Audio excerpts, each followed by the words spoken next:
Well, just over an hour ago, you might have seen it here on Fox, the House approved a temporary payroll tax cut extension, but this might just be a preview of things to come.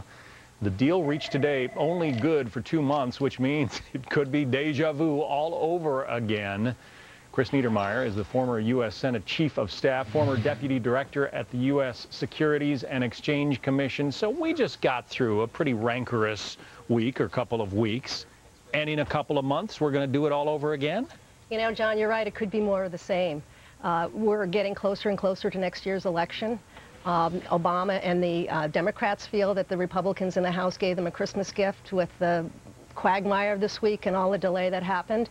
And you still have the same scenario in Washington. You still have a handful of Tea Party Republicans in the House that don't want to come into the fold with John Boehner's efforts. And you now have Obama, who used the bully pulpit a little bit this week with the people behind him. More campaigning than some people would like to see, but it worked. At least they feel it worked. And now they feel they've been handed a gift of this issue of middle class versus wealthy taxpayers. So you think advantage Obama in this scenario, in the outcome? In this week, yes, and I haven't felt that in the past. In the past, I've been in line with people like Karl Rove and others who've said that Obama is in the White House. He should act like the CEO, but he's been acting like the chairman of the board. He likes to come in at the end and christen the deal, and yet presidents need to roll up their sleeves and get in there and bargain, and they need to cut the deal with members of the House and Senate. You say that the Speaker had problems with especially members of the Tea Party movement. The House is supposed to be the body that's closest to the people. A lot of those Tea Party people were elected to change the way things get done in Washington. They don't want to go the old way, the way it's always been done.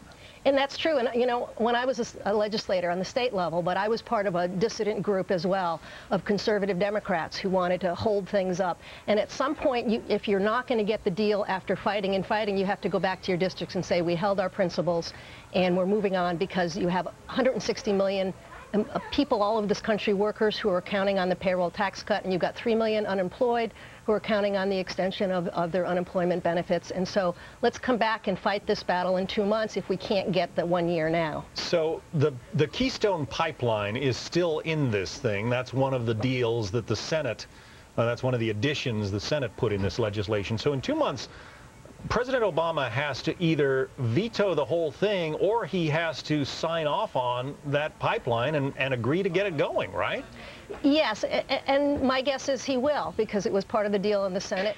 But I also think that if he can't come up with a deal to get the House and the Senate, the Democrats are feeling their oats now because of what happened in the last week. And they would much prefer to fight this battle every 2 to 4 months and gain, I must say, political points back home, just as the Republicans, when last summer the deficit package, the debt limit, was before Obama and Boehner. The president wanted a 1-year extension. Boehner wanted a shorter term, and that's what legislators do when it's a hot potato. They don't want to vote on it continually. So in this case, the Democrats wouldn't mind this issue coming up every 2 to 4 months, reminding people that they're for middle-class taxpayers, and yet Republicans want to vote for it once and be done with it. But doesn't this whole thing have the president and many Democrats, even Harry Reid, on record as essentially saying it's a bad idea to raise taxes in this economy? That is what they're saying. And I think many of the middle class... And that's kind of a profound achievement for Republicans, isn't it?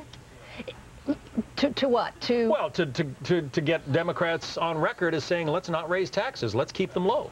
Yes, it is. It is. But it's also what they're saying is don't raise them on the middle class. There's still that issue of wealthy versus middle class. And in 2 months, the key issue, as you indicate, that 2 months, what's going to be on the board? It's going to be how do we pay for the extension? And the Democrats are going to come back and say we want to add taxes on the wealthy. And the Republicans, particularly the Tea Party in the House, and many people are sympathetic with their point of view, are going to say let's cut spending. And right now this payroll tax cut extension is being paid for by extra fees that are going to be tacked on to home mortgages at Fannie Mae and Freddie Mac. So essentially what you have is people who own homes or who are buying homes footing the bill for sort of a tax cut extension for everybody, right? That is in part. But let me just add one thing. You know, the problem in Washington is that the scenario isn't going to change. The atmosphere is the same. There's an old saying, Washington, D.C. is 67 square miles surrounded by reality. and that is true today. I'm sure the American public believes that. They want to throw everybody out. The influence of money is still very strong. The legislators don't have the relationships they had years ago. And this quagmire is likely to continue into the political year. Washington, D.C. was a swamp when they built the place, and I think it still is. You're Chris right. Niedermeier. Well said. Yeah, thank you, Chris.